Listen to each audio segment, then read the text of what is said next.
हाय Vivian, एक बार फिर से आप सभी लोगों का स्वागत है हमारे इस एसएससी सीजीएल प्रीलिम्स 2024 के क्वेश्चंस डिस्कशन को।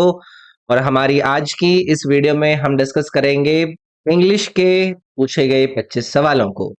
कौन सी शिफ्ट के 25 सवाल? 13 सितंबर की शिफ्ट नंबर 2 में पूछे गए 25 सवालों को हम डिस्कस करेंगे। वीडियो आप लोगों को पसंद आती है तो क्या करना है, इसको लाइक करना है। और इसके अलावा इस वीडियो के डिस्क्रिप्शन में आपको सारी की सारी प्लेलिस्ट के लिंक दिए गए हैं। जितनी भी शिफ्ट में आपके सवाल आपके अलग अलग सब्जेक्ट्स के बनते हैं उनको प्लेलिस्ट में मैंने इस वीडियो के डिस्क्रिप्शन में डाला हुआ है, वहां से एक बार आपको चेक जरूर कर लीजिएगा। चलिए आगे बढ़ते हैं। आगे बढ़ने से पहले ये मेरा एप्लीकेशन ADU24 है, इसको डाउनलोड करना है आप लोगों को। और आपके किसी भी वनडे गवर्नमेंट एग्जाम की पूरी तैयारी का कंटेंट इस पर आप लोगों को मिलता है। जैसे कि ये आपके एसएससी और बाकी के अन्य एग्जाम्स में जितने भी जीके जीएस के सवाल पूछे गए हैं उसका पूरा कलेक्शन क्विज फॉर्मेट में इस कोर्स में, इंग्लिश के क्वेश्चंस का पूरा कलेक्शन इस कोर्स में, ऐसे ही मैथ और रीजनिंग के भी आप लोगों को कोर्सेज नजर आते हैं। आप लोग इंग्लिश, मैथ, रीजनिंग और जीके अगर कंप्लीट कवर करना चाहते हैं तो मेरे इन 4 कोर्सेज से आप जुड़ सकते हैं। मेरे एप्लीकेशन पर ये अवेलेबल है। एसएससी के सारे एग्जाम की टेस्ट सीरीज, बाकी के एग्जाम की रिलेटेड टेस्ट सीरीज और बाकी इंपॉर्टेंट कोर्सेज भी आपको नजर आते हैं, तो एक बार उसको ट्राई जरूर करिएगा। तो चलिए फिर हम अपने डिस्कशन को शुरू करते हैं। Select the option that expresses the given sentence in passive form. Active, passive, conversions आप लोगों से पूछे जाते हैं। जो पैसिव वॉइस का स्ट्रक्चर आपको देखने के लिए मिलता है वहां पर जो ऑब्जेक्ट होता है एक्टिव वॉइस सेंटेंस का, वो क्या बन जाता है? वो सब्जेक्ट बन जाता है पैसिव वॉइस सेंटेंस का। तो अगर मैं यहां पर इस स्टेटमेंट को दिखाऊं तो the children have made the box, ये एक्टिव वॉइस में सेंटेंस आपका।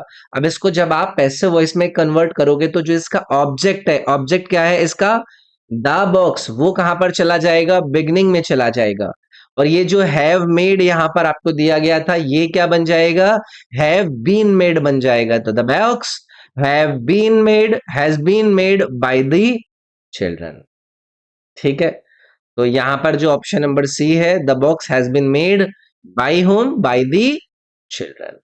ओके, अगला सवाल आपके सामने है। Select the option that can be used as a one word substitute. One word substitution बताना है आप लोगों को। दिया गया स्टेटमेंट है one who eats a lot, पेटू, खाता रहता है वो, तो उसको लेकर जो वर्ड आपका यूज होता है वो होता है ग्लूटन। विकल्प नंबर डी आपका यहाँ पर करेक्ट हो जाता है। आप कुछ और भी वर्ड दिए गए हैं, जैसे कि एक वर्ड दिया गया है शेफ। शेफ कौन होते हैं? ये प्रोफेशनल कुक होते हैं, बावर्ची होते हैं। तो ये जो चीफ शेफ होता है किसी भी रेस्टोरेंट या फिर होटल के अंदर, वो नहीं है जो कि बहुत ज्यादा खाता है, वो है जो कि आप लोगों को खिलाता है। ठीक है, अगला आपको एक वर्ड यहां पर दिया गया है स्टूवर्ड। स्टूवर्ड अच्छा वर्ड है। ये उस व्यक्ति को रेफर करता है जो कि क्या करता है? किसी भी डोमेस्टिक कंसर्न को मैनेज करता है, किसी भी घर के अंदर सर्विसेज प्रोवाइड करता है, या फिर मतलब उस तरीके की जितनी भी इंपॉर्टेंट चीजें होती हैं। तो इसका भी कोई संबंध नहीं था खाने पीने से। शाउफर एक अच्छा वर्ड है, इसकी स्पेलिंग देख लीजिएगा, CHAU, फिर 2 F आते हैं, फिर आता है EUR। ये एक वो व्यक्ति होता है जिसको आप लोगों ने रखा हुआ होता है अपनी प्राइवेट कार को क्या करने के लिए? ड्राइव करने के लिए। तो ये चारों ही वर्ड अच्छे थे। इसको भी पूछ सकते हैं, इसको भी पूछ सकते हैं। चेफ, शेफ वाला जो वर्ड है वो उतना कठिन नहीं है, लेकिन फिर भी कभी कभी बन जाती है बात। ठीक है भाई, अगला है select the most appropriate synonym of the given word. आपको सिनोनिम बताना है किसका? सेलिब्रेट का। सेलिब्रेट का मतलब क्या होता है? जब आप किसी भी चीज को क्या करते हैं? मनाते हैं, है ना। आप किसी अपने हैप्पी डे को या फिर कोई सोशल गैदरिंग के अंदर अपनी कोई इंजॉयबल जो मतलब एक्टिविटी होती है उसको मनाते हैं, तो सेलिब्रेट का मतलब सबको पता है। तो चलो इसका सिनोनिम यानी कि पर्यायवाची ढूंढते हैं। तो देखो यहां पर ना एक रिजॉइस वाला वर्ड दिया गया है। इस रिजॉइस का मतलब भी क्या होता है? आनंदित होना। तो सेलिब्रेट करने में आप आनंदित ही तो होते हैं। तो अगर मैं रिजॉइस शब्द की बात करूं तो इसमें क्या होता है? आप एक डिलाइट को फील करते हैं, आप इसमें अपना एक ग्रेट जॉय फील करते हैं। तो रिजॉइस मतलब आनंदित होना, जॉय फील करना, डिलाइटफुल होना। तो ये इन दोनों एक दूसरे के क्या हो जाएंगे भाई, पर्यायवाची हो जाएंगे। बाकी के जो वर्ड है उनको भी देख लेते हैं। अश्योर, अश्योर शब्द आसान है, मुझे लगता है कि किसी को ना पता हो ऐसा नहीं हो सकता है। अश्योर का मतलब होता है जब आप किसी को आश्वासन देते हैं, टू टेल समवन समथिंग। इतना पॉजिटिव आप किसी आदमी को ये बता रहे हैं, इतना कॉन्फिडेंटली उसको ये बता रहे हैं कि वो क्या कर दे, किसी भी डाउट में अगर वो हो ना तो उसको डिस्पेल कर दे, उसको खत्म कर दे। तो इसका मतलब क्या है एश्योर का, आश्वासन देना। एक और वर्ड यहां पर दिया गया है डोंट, अच्छा शब्द है। डोंट का मतलब हो जाता है जब आप किसी को क्या करते हैं, इंटिमिडेट करते हैं, या फिर आप उसको एप्रीहेंसिव करते हैं, उसको हतोत्साहित करते हैं।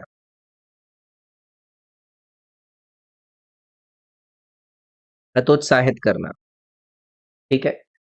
जैसे कि मान लीजिए कि आपको कोई टास्क दिया गया, वो टास्क, जैसे मैंने आप लोगों को टास्क दिया कि भाई इस साल आप लोगों को एसएससी सीजीएल या फिर जिस भी एग्जाम की आप तैयारी कर रहे हैं वो आपको निकालना है। इस टास्क की जो डिफिकल्टी है वो आपको क्या नहीं करेगा, डोंट नहीं करेगा, मतलब आपको हतोत्साहित नहीं करेगा, आपको इंटिमिडेट नहीं करेगा कि अरे यार ये टास्क मैं कैसे कर पाऊंगा। ठीक है। एक और वर्ड दिया गया है बिच। ये स्पेलिंग जो यहाँ पर दी है ना, ये गलत है, इसकी करेक्ट स्पेलिंग यहाँ पर थी बिर्च। ये बिर्च दिया गया था इसमें। ये जो ऑटो करेक्ट वाला वो होता है ना ऑप्शन आपके पीपीटी को बनाने के टाइम पे, तो वो ऑटोमेटिकली इसको फिर कर देता है कभी कभी। ये बिर्च क्या होता है, एक प्रकार का ये पेड़ होता है, अ टाइप ऑफ ट्री, जिसकी ना काफी स्मूथ और मतलब वाइट कलर की क्या होती है, छालें होती हैं, बार्क होती हैं। तो ये एक पेड़ है। चलिए आगे बढ़ते हैं। Select the most appropriate homophone to fill in the blank. पिछले मतलब इस साल के जो पेपर थे, अभी इस शिफ्ट में और पिछली शिफ्ट में भी हमने होमोफोन देखा था। होमोफोन क्या है, जो कि एक जैसा साउंड करता हो। तो यहां पर इन्होंने क्या पूछा है, the word was decorated with candles and chocolates everywhere. किसको हमने डेकोरेट किया कैंडल्स और चॉकलेट से? क्या आपने FLOR को? तो भाई ये इंग्लिश वर्ड ही नहीं है FLOR। तो ये जो फ्लोर है, ये वही है आपका फ्लोर, जो कि आपके रूम का जो सरफेस होता है, उसके उसका मतलब ये है। तो हम फ्लोर को तो डेकोरेट कर सकते हैं ना कैंडल्स और चॉकलेट से एवरीवेयर। तो ये वाला आपका ऑप्शन इसमें बन जाता है। एक बार बाकियों के भी देख लेते हैं। ये आपका फ्लेवर, फ्लेवर का मतलब क्या होता है, ये एक, जैसे मतलब कैसे बोलूं कि फ्लेवर का मतलब समझते हैं ना आप? फ्लेवर नहीं आ रहा है, मजा नहीं आ रहा है, ये वो वाला फ्लेवर है। ठीक है। फ्लावर का मतलब आप जानते ही हैं, मैं आग नहीं, मैं फूल हूं, इस तरीके की जो बातें करता है। ठीक है भाई, तो यहां पर आपका ये जो बी वाला विकल्प है ये इसमें करेक्ट हो जाता है। Select the option that can be used as a one word substitute. आपको यहां पर दिया गया स्टेटमेंट है, अ पीरियड ऑफ 10 years, 10 साल की अवधि को आप क्या कहते हैं, आप उसको दशक कहते हैं ना भाई, डेकेड कहते हैं ना। बस आपका ऑप्शन नंबर 20 में करेक्ट हो जाता। सेंचुरी, सेंचुरी क्या है, ये वर्ड रिप्रेजेंट करता है 100 years को, इसको हम शताब्दी कहते हैं। बाई एननम, ये याद रखिएगा, इसकी स्पेलिंग अच्छी है, मतलब ये 2 साल है। Period of 2 years, by ENNIUM, इसकी स्पेलिंग पूछ ली जाती है बाई एनएम की। तो ये 2 साल का आपका यहाँ पर शब्द है। उसके बाद एक शब्द दिया गया है लस्ट्रम। लस्ट्रम भी एक अच्छा सवाल वर्ड है। इसको भी हो सकता है कल को आप लोगों से पूछ लें। इसको 5 years के लिए यूज करता है, 5 सालों के लिए। तो पीरियड ऑफ 10 years पूछा था, तो वो जो डेकेड वाला ऑप्शन दिया था वो आपका करेक्ट बन जाता। अगला है भाई, select the option that can be used as a one word substitute for the given group of words. One word substitute है, a large flat area surrounded by seats used for sports और entertainment। a large flat area, जिसके चारों ओर आपकी seats लगाई गई हो, जिसको हम किस लिए यूज कर रहे हैं, एंटरटेनमेंट या फिर स्पोर्ट्स के लिए। तो ये होता है भी एरेना। ठीक है, ये डिपार्टमेंट नहीं होता, ये गार्डन नहीं होता, ये सेनेट नहीं होता है। ठीक है, तो इनका तीनों का कोई मतलब ही नहीं था जो इन्होंने ऑप्शन दिए थे। आपका इसमें एरेना जो दिया गया है वो करेक्ट हो जाता। अगला है I have the 100 reasons to not attend the meeting tomorrow. Tomorrow आपको इसमें बताना है कि किसमें एरर है। I have the 100 reasons, I have the 100 reasons. Primary issue इसके अंदर आपको ये जो दा लगा दिया है बिना बात का इन्होंने, वही नजर आ रहा होगा ना, है ना। ये जो दा टाइप के जो आर्टिकल्स होते हैं इनको हम यूज करते हैं स्पेसिफिक आइटम्स के अंदर, और इस केस के अंदर इसकी कोई जरूरत ही नहीं है। सीधा सीधा आता है कि भाई I have 100 reasons to not attend the meeting tomorrow. मुझे मेरे पास 100 कारण है कि मैं कल मीटिंग क्यों अटेंड ना करूं। तो ये जो दूसरा वाला ऑप्शन है ना, भाई ये इसमें गलत हो जाता। ठीक है, चलिए आगे बढ़ेंगे। अगला ये इन्होंने आप लोगों से अरेंजमेंट पूछा है इन आपके 4 स्टेटमेंट का, तो इसको पैरा जंबल फॉर्म में दिया गया है, इसको आप लोगों को क्या करना है, अरेंज करना है। When we connect this design with a wire, electricity flows. These metal strips were put in a sulfuric acid solution. He made 2 strips of different metals. Alessandro Volta discovered electric battery.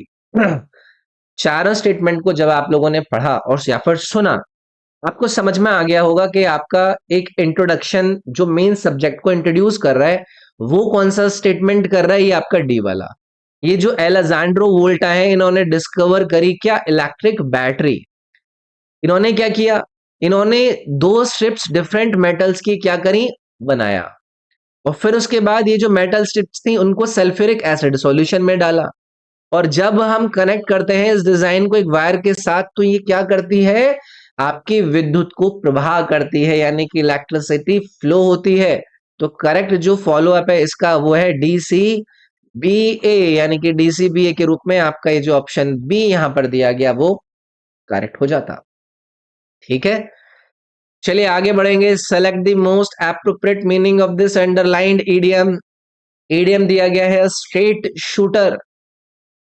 ये मतलब बहुत frequently पूछा तो नहीं गया है, लेकिन एक बार स्टेटमेंट के साथ इसको ऐड करके देखते हैं। All his friends admired him because he was a straight shooter.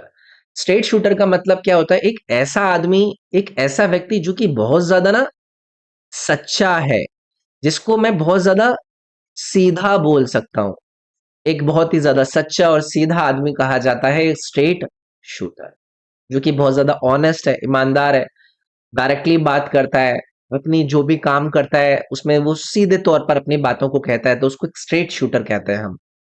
So a thoroughly upright straightforward person, बस यही वाला आपका ऑप्शन इसका करेक्ट आंसर बन जाता। अच्छा है ये भाई, ठीक है, ये उतना ज्यादा रिपीट नहीं हुआ है अभी, इसको आप याद रखेंगे आगे के लिए। ठीक है, चलिए भाई आगे की तरफ बढ़ते हैं। इन पार्ट्स को एक करेक्ट ऑर्डर में अरेंज कीजिए सो दैट कि एक मीनिंगफुल सेंटेंस आपका बन पाए। चलो भी देखते हैं। The upper part of the river continuous rain on week there had been during the previous। थोड़ा सा जम्बल्ड है, एक बार कोशिश करते हैं कि आपका जो एक तरीके से बिगनिंग है, जो शुरुआत वाला आपका स्टेटमेंट है उससे आप आइडिया लगा सकें। तो आप इसमें इससे स्टार्ट करो, during the previous week there had been continuous rain on the upper part of the river. ये आपका फिर से वही बन गया डीसीबीए। ये आपका ये वाला जो ऑप्शन है ये वाला करेक्ट हो जाता। प्रीवियस सप्ताह से मतलब पिछले सप्ताह कॉन्टिन्यूस बारिश हुई रिवर के अपर पार्ट में, आंसर आपका बन गया। अगला सवाल है सेलेक्ट दी ऑप्शन जो कि एक्सप्रेस कर रहा है गिवन सेंटेंस को पैसिव वॉइस में एक्टिव वॉइस के अंदर। आपको पता भी नहीं है ना कि पैसिव कौन सा एक्टिव कौन सा है, आपको आइडिया लग जाता है इसमें। बस यही है कि आपको क्या करना है, जो सेंटेंस के अंदर सब्जेक्ट और ऑब्जेक्ट की अदला बदली आप लोगों को करनी है। So they are organising a concert for charity. तो हम इसको क्या करेंगे, क्या है इसमें जो आपका एक्टिव वॉइस के अंदर जो सेंटेंस है वो आप लोगों को इन्होंने दे दिया। अब इसमें पैसिव करने के अंदर इसका जो ऑब्जेक्ट है वो क्या है, कॉन्सर्ट। इसको हम क्या करेंगे, शुरुआत में लगाएंगे। सो अ कॉन्सर्ट, देखो कहीं पर आपका दिया ही नहीं है। ऑर्गेनाइजिंग है तो इज बीइंग ऑर्गेनाइज्ड इसको कर दिया जाएगा। बाय होम, दे का हो जाएगा them for charity. So a concert is being organised by them for charity इसमें करेक्ट बन जाता। चलिए आगे बढ़ेंगे। Select the most appropriate antonym of the underlined word. I was happy to know this, Sheela pass her final exams. मैं बहुत खुश था कि शीला ने अपने फाइनल एग्जाम्स को पास कर लिया। अब मुझे इसका विलोम शब्द बनाना है, तो मैं क्या कर लूंगा, मैं यहाँ पर सैड डाल दूंगा। और सैड जब हम डालेंगे तो स्टेटमेंट क्या बन जाएगा, I was sad to know that Sheela pass her final exams. ये भाई साहब दुखी हो गए थे कि शीला ने अपने फाइनल एग्जाम्स को पास कर लिया। शीला इनकी एक्स थी ना, इसलिए चाहते नहीं थे, ठीक है, कि पास हो जाए। चलिए आगे बढ़ेंगे। Select the most appropriate. अच्छा, पीछे और भी वर्ड दिए गए थे ना, इसमें देखो और भी आपको वर्ड दिए गए हैं। एक वर्ड है अपबीट, ये बहुत ज्यादा यूज होता है, ये होता है चीयरफुल। या फिर मैं ऑप्टिमिस्टिक बोल दूंगा, मतलब आप उत्साही हैं, है ना, बहुत ज्यादा उत्साह से भरे हुए हैं। एक्साइटेड का भी मतलब आपको पता है, जब आप उत्साहित होते हैं, बहुत ही एंथुसियास्टिक होते हैं, या फिर ईगर, आप ईगरनेस आपके अंदर भरी भरी हुई होती है। जॉयफुल भी आसान है, आनंदित, आपको एक्सप्रेसिंग रूप आपका देखने के लिए मिल रहा है। आप अपनी फीलिंग्स को, अपनी हैप्पीनेस को, ग्रेट प्रेशर्स को शो कर पा रहे हैं, मतलब आप जॉयफुल हैं। अगला सवाल। The wedding was put on until January. आपको अंडरलाइन वर्ड का जो मोस्ट एप्रोप्रिएट ऑप्शन है इन चार विकल्प में से, उसको फिल करना है। भाई देखो, इन्होंने क्या कहा है कि जो वेडिंग है उसको पुट ऑन कर दिया गया जनवरी तक। अगर कभी भी कोई चीज को हम क्या करते हैं, पोस्टपोन करते हैं, या फिर हम उसको डिले करते हैं, तो करेक्ट जो फेज यूज होता है वो होता है पुट ऑफ। यहाँ पर पुट ऑफ आपका करेक्ट आता। इन्होंने यही तो कहना चाहा है कि भाई वेडिंग को हमने जनवरी तक क्या कर दिया है, स्थगित कर दिया है, पोस्टपोन कर दिया है। ठीक है। अब ये यहाँ पर इन्होंने दिया पुटिन। पुटिन का मतलब क्या होता है, किसी चीज को जब आप क्या करते हैं, इंस्टॉल इंस्टॉल कर रहे हैं, या फिर किसी चीज को सबमिट कर रहे हैं, ठीक है, तो वो आपके यहाँ पर नहीं आती है। पुट का करेक्ट फेज आपको कहां पर नजर आता है, जब हम, पुटअप का मतलब हो जाएगा किसी चीज को अकोमोडेट करना, ठीक है, किसी चीज को इरेक्ट करना, या फिर मैं अकोमोडेट कह दूंगा। पुट डाउन का मतलब सभी को पता है, अगर आप किसी को क्रिटिसाइज कर रहे हैं, या फिर किसी को क्या कर रहे हैं, सप्रेस कर रहे हैं, तो वो भी यहाँ पर सटीक नहीं बनता है। तो सबसे सटीक आपका यहाँ पर कौन सा बना, पुट ऑफ। ठीक है भाई। चलिए आगे बढ़ेंगे। आपको एंटोनिम बताना है। ये जो ब्रैकेट में वर्ड दिया गया है फेल्ड का, शीला फेल्ड और हर क्लासेस, तो शीला पास्ड ऑल हर क्लासेस हो जाएगा। इससे आसान सवाल मिलेगा क्या आपको? मैं इससे आसान सवाल मिलता आपको इस पेपर के अंदर। अब यहाँ पर कुछ और वर्ड दिए गए, जैसे कि वर्ड दिया गया है फिजल्ड। फिजल्ड का मतलब आप बताएगा कोई है? फिजल्ड का मतलब जब आप थोड़े से ना, झुंझुनाहट आपके अंदर होती है, ठीक है। इसके बाद एक और वर्ड दिया गया है इन्होंने, फ्लंक्ड। फ्लंक्ड अच्छा वर्ड है, इसका मतलब होता है असफल होना, ठीक है। फ्लॉप्ड का मतलब बताइए आपको। अगला आपको फिर से एंटोनिम बताना है किसका, हिट का। She hit the target by an inch and lost the gold medal. तो हिट का मतलब होता है कि लक्ष्य पर आप पहुंच गए हो। अगर मुझे इसका एंटोनिम यानी कि विलोम ढूंढना है, तो मुझे क्या कहना होगा, she missed the target by an inch. तो यहाँ पर आपका बी वाला ऑप्शन आ जाता। तो ये भी आसान है, ठीक है। क्लीन्ड का मतलब क्या होता है, किसी चीज को मतलब गंदगी को साफ कर दिया, कोई अनवांटेड सब्सटेंस है उसको हटा दिया, मतलब आपने क्लीन कर दिया। बेस्ड का मतलब क्या हो जाता है, किसी को पीट देना, है ना, किसी को ठोक देना, स्ट्राइक करना किसी को फोर्स से। टच्ड का मतलब क्या हो जाता है, छू देना, किसी के कांटेक्ट में आना। तो मिस्ड यहाँ पर आपका आ जाएगा। अगला है आइडेंटिफाई द सेगमेंट, जिसके अंदर एक ग्रामेटिकल एरर है। पूरा का पूरा पढ़ेंगे। After I retire, I started a second career as a writer and published several books which allowed me to share my stories and insights with a wider audience. तो इन्होंने कर दिया ना दिमाग खराब।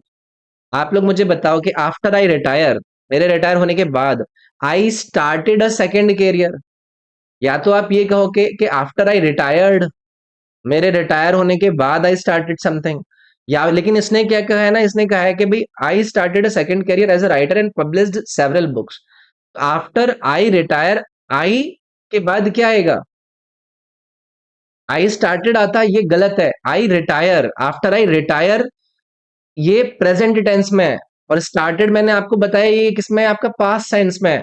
तो या तो आप यहां पर क्या करो, आफ्टर आई रिटायर्ड, मेरे रिटायर होने के बाद, तो रिटायर्ड आपका यहां पर आता और वही इसको क्या करता, सही करता। तो ये वाला जो सेंटेंस है भाई, इसमें एरर थी। ठीक है, आसान है, इसमें कोई बहुत बड़ी बात नहीं थी। इनकरेक्टली स्पेल्ड वर्ड को आप लोगों को इन चार विकल्प में से ढूंढना है। पहला है अकरेंस, अकरेंस की स्पेलिंग सही दी गई है क्या यहाँ पर? हाँ, ए ओ दिया गया, ओ डबल सी, फिर उसके बाद यू है, फिर डबल आर है, फिर ई एन सी ई है। तो ये करेक्ट है क्या? अकरेंस की स्पेलिंग यही होती है, ए ओ डबल सी आता है, फिर क्या आता है, यू आता है, फिर दो आर आते हैं, और फिर आपका ई एन सी ई आता है। यही तो होता है अकरेंस, मतलब जो घटना होती है। तो ये तो सही दिया हुआ है ना? दो आर होता है। ये हुआ क्या है ना, मेरे से एक फिर से वही जो ऑटो करेक्ट वाला, ये वाली स्पेलिंग में ना इन्होंने इसमें एक आर दिया था। ठीक है, एक आर दिया था इसमें, उसकी वजह से क्या हो गया ना, ये ऑटो करेक्ट की वजह से ले लिया। तो ये इस तरीके से करेक्ट होगा। बाकी क्योंकि ये हैरेसमेंट, सुपरसीड और एग्जिजरेट वाले जो वर्ड थे ना, वो करेक्टली स्पेल्ड दिए गए थे।